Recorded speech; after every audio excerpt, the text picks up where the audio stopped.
Hello everyone, আসসালামু আলাইকুম। সকাল সকাল রেডি হয়ে যাচ্ছি পিকনিকে যাওয়ার জন্য। আর এইটা আমাদের ইউনিভার্সিটি থেকে ফার্স্ট পিকনিক ছিল। সো অনেক এক্সাইটমেন্টের ঠেলায় দুজনেই তাড়াতাড়ি রেডি হয়ে গেলাম। সকাল সকাল উঠে দুজনে দুইটা বরিশাল্লা খাতার গাড়িও নিয়ে নেই, এগুলো ছাড়া আবার চলে নাকি। জীবনে ক্লাস করতে মনে হয় না এত ভোরে উঠছি, যত তাড়াতাড়ি পিকনিকের জন্য উঠছি। BUHS থেকে প্রথম পিকনিক যাচ্ছি, একটু এক্সাইটমেন্টের ঠেলায় আমাদের শীতও লাগতেছে না, একদম সকাল সকাল বাসের জন্য চলে যাচ্ছি। তো আমরা প্রথমে ইউনিভার্সিটিতে যাব, ওখানে অলরেডি বাসগুলো দাঁড়ায় আছে আমাদের জন্য। তো দেখি গিয়ে তেমন একটা লোকজন আসে না, আমরাই তাড়াতাড়ি আসছি। এগুলোতে আবার আমরা খুব ফাস্ট, কিন্তু পড়াশোনার বেলায় আবার এগুলো নাই। ক্লাসে যাওয়ার সময় হলে আমরা ঘুম থেকেই উঠতে পারি না। তো এটা হচ্ছে বার্ষিক বনভোজন 2025 ড্রিম হলিডে পার্ক নরসিংদী। দেখতেই পেলেন আপনারা সবাই। আর আমাদের বাস সবাই মোটামুটি চলে আসছে, এখন বাস ছাড়ার সময়। বাস তো 7:30টায় ছাড়বে বলছিল, ওই অনুযায়ী আমরা 6:30টায় উঠে একদম রেডি হয়ে যাই, কিন্তু ছাড়তে 9টা বেজে যায়। আর এখানে আমার বান্ধবী বলতেছে খাবার দেয় না কেন,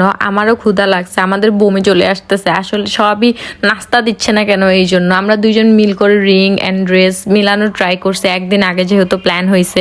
আর হ্যাঁ, সবাই অনেক আগে থেকে প্ল্যান করছিল, আমরা যাবো না বলে একদিন আগে প্ল্যান করি হুট করে। তারপর দেখি তারা তো নাস্তা দিচ্ছে না, আমরাই এক্সেল এনে খাই। অ্যান্ড আমাদের টোকেন গুলো বের করি, এখন নাস্তা দেওয়ার সময় হয়ে গেছে। ব্রেকফাস্টের টোকেনটা কেটে দিতে হবে, দেন আমাদেরকে নাস্তা দেওয়া হয়েছে। নাস্তাতে দেওয়া হয়েছে ডিম খিচুড়ি, না সরি চিকেন খিচুড়ি নাকি, চিকেন বলতে কিছুই পাই না, একটু ডিম দেখছি। তো না সরি, ডিমের ফাঁকে একটু চিকেন দেখছি। আর আমরা দুজনে ন্যাপথলিনের গন্ধ শুকাতে যাচ্ছিলাম, কারণ আমাদের যাতে বমি না হয়। এখন বাসের সাউন্ড বক্স ঠিক করবে, এর আগে ঠিক করে নেয় না জানি, এখন নষ্ট হয়ে গেছে। তো সিনিয়র ভাইরা এটা ফিক্স করার ট্রাই করছে, সাউন্ডটা যাতে একটু বেশি হয়, কিন্তু কম শোনা যাচ্ছে। তারপরে পোলাপাইন এনজয় করার ট্রাই করতেছে, আর আমিও একটু ভাইব মেলানোর ট্রাই করছি, বাট আমার জায়গা থেকে উঠতে ইচ্ছা করছে না। সাথে আমার ফ্রেন্ডেরও সেম অবস্থা। টোটাল আমার জানা মতো 6টা বাস গেছে, সবাই মোটামুটি এনজয় করতেছে।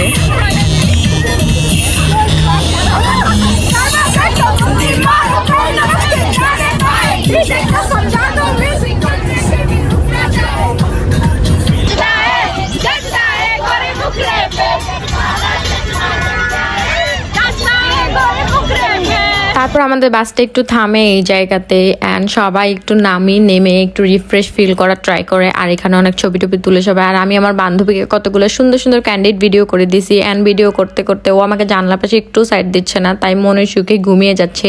আর রাস্তায় এত ভালো দেখে দুইজনে ওড়না মাথায় দিয়ে ঘুমাচ্ছি। দেন ফাইনালি 4-5 ঘন্টার জার্নি শেষে আমরা ড্রিম হলিডে পার্কে চলে আসছি। অ্যান্ড ইভেন আমাদের বরিশাল্লা খাতারঘাটটি তো আছে, এই 2টা ব্যাগ নিয়ে অবস্থা খারাপ হয়ে গেছে দুইজনে। তারপর গাইস কি বলবো, এত মানুষ আসছে, এত মানুষ, মনে হয় কয়েকশো স্কুলের পোলাপাইন আসছে, এমন অবস্থা, পাড়া দেওয়ার মতো জায়গা নেই। এই দেখে আমার চেহারার হাল একদম বেবাচেকা খেয়ে গেছে আমি। মানে এত মানুষ কিভাবে কি করব, একটা সিঙ্গেল ছবি তুলবো যে এরকম কোনো জায়গা নাই। বাট জায়গাটা দেখে সুন্দর লাগতেছে, বাট মানুষের জন্য আমার খুবই ইরিটেট অ্যান্ড বিরক্ত ফিল হচ্ছিল। বাট কিছু করার নেই, এভাবেই এনজয় করতে হবে। দেন আমাদের নাকি আলাদা কটেজ নিছে, তো কটেজটা কোথায় এটাই খুঁজতেছিলাম। এই ফ্লাওয়ার গুলো জাস্ট ওয়াও ছিল, কিন্তু এখানে ছবি তোলার মতো কিছু ছিল না। এইটা কিরকম মূর্তি আমি জানি না।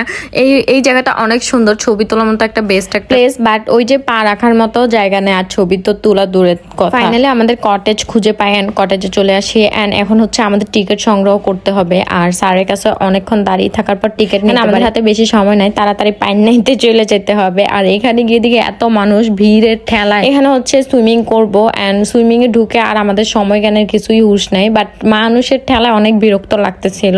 আস্তে আস্তে একটু মজা লাগা শুরু হয়, যখন একটু সবাই ফ্রেন্ডদের সাথে মজা করা শুরু করি, তখন আমি আর আমার ফ্রেন্ড একটু নিজেদের মতোই থাকি আর ঘোরাফেরা করি। আমি বাচ্চাদেরটাই ঠেলে একটু মজা নেওয়ার ট্রাই করতেছি, আর আসলে একটু বোরিংও হচ্ছিলাম, এত মানুষের কাছে আসলে ভালো লাগে না। এইসব জায়গায় একটু মানুষজন কম হলে ভালো লাগে, বাট পাবলিক প্লেসে মানুষ হবে, এটাই স্বাভাবিক। দেন তাড়াতাড়ি চলে আসি, আমাদের অনেক ক্ষুধা লাগছে। ডুবানো শেষ হলে আমরা খাবার খেতে চলে আসি। আর দুপুরে খাবার ছিল কাচ্চি বিরিয়ানি, অ্যান্ড কাচ্চি বিরিয়ানিটা ভালোই ছিল, মোটামুটি খারাপ না। তারপর খাবার শেষে আমরা এই মুড়ির টিনে উঠে যাই, অ্যান্ড মুড়ির টিনে করে আমরা অনেক সুন্দর দৃশ্য দেখছি, যেটা হচ্ছে স্পিড বোর্ডে উঠলে নাকি আরো সুন্দর দৃশ্য দেখতে পারতাম। এটাতে উঠার পর একটা মাইন্ড রিফ্রেশমেন্ট হয়ে যায় একদম টোটালি। দেখেন কত সুন্দর, এগুলো হচ্ছে আদর্শ গ্রামের দৃশ্য, আর এত সুন্দর জিনিস দেখানো হয়েছে এখানে, অনেক সুন্দর, চোখ জুড়িয়ে যাওয়ার মতো একটা অবস্থা। তো আপনারা ওখানে গেলে অবশ্যই মুড়ির টিনে করে হোক আর জাহাজে করে হোক আর যেটাই করে হোক, বঙ্গবন্ধু স্যাটেলাইটও দেখতে যেতে পারেন। এটা মেবি একটা নতুন রাইড রাইড হবে তাই উপরে এরকম, আর অনেক সুন্দর সুন্দর ইংলিশ বাংলিশ যাটাই বলেন ওরকম গাড়ি দেখছি। এখানে অনেক সুন্দর করে লেখা আছে ড্রিম হলিডে পার্ক, যেমনটা যে হলিউড ইয়ারটা লেখা আছে এরকম একটা ভাইব আসে। পুরো পার্ক দেখার পালা, এখন আর বেশি সময় নিব না, পুরো 1 মিনিটে আপনাদেরকে পুরো পার্কটা ঘুরিয়ে দেখাবো। এখানে হচ্ছে বুলেট ট্রেন আছে, আমরা আসলে পুরোটা ঘুরিনি। আজকে ব্লগটা একটু বড়ই হয়েছে, কারণ হচ্ছে পার্কটাও তো অনেক বড়, দেখতে হবে না, আর অনেক সুন্দর সুন্দর কারুকাজ রয়েছে এখানে, অনেক বাদ্যযন্ত্র রয়েছে এন্ড সুন্দর সুন্দর কারুদৃশ্য দেখতে পারবেন আপনারা এখানে গেলে। তারপর আমরা বুলেট ট্রেনে উঠে এন্ড উঠার পর হচ্ছে আরো অনেকগুলো রাইড বাকি ছিল, সবগুলোতে উঠার মতো অবস্থা ছিল না। দেন হরর যে ইয়াটা ওটার ভিতরে চলে যায়, এখানে গিয়ে অনেক বেশি মজা করেছে। আপনারা গেলে অবশ্যই এটার ভিতরে যাবে। এই দেখেন পেতনিটা পুরো আমার মতো দেখতে, হা হা হা, এটাই বাস্তব। দেন আমরা অনেক কারুকাজ দেখছি, এই কারুকাজ গুলাই বেশি সুন্দর ছিল, চোখ জুড়িয়ে যাওয়ার মতো। তারপর আস্তে আস্তে রাত হয়ে যায় এন্ড আমাদের আসার সময় চলে আসে, আর এইটা সবচেয়ে বড় রাইড এন্ড এটাই মিস করেছি, এটাতে নাকি সবচেয়ে সুন্দর। এরপর আমরা নাহিদ ভাইয়ের বিয়ের মিষ্টিটা তাড়াতাড়ি খেয়ে ফেলি। আমার বান্ধবী চা করে আমার মাথা খেয়ে ফেলছে, তারপর ওরে বোতলে করে এনে চা খাওয়াইছে এন্ড চা খেয়ে এক ঘুম দিছে, আর একটার উপর পা তুলে ঘুমাইতে ঘুমাইতে তারপর বাসায় চলে আসলাম। ধন্যবাদ সবাইকে।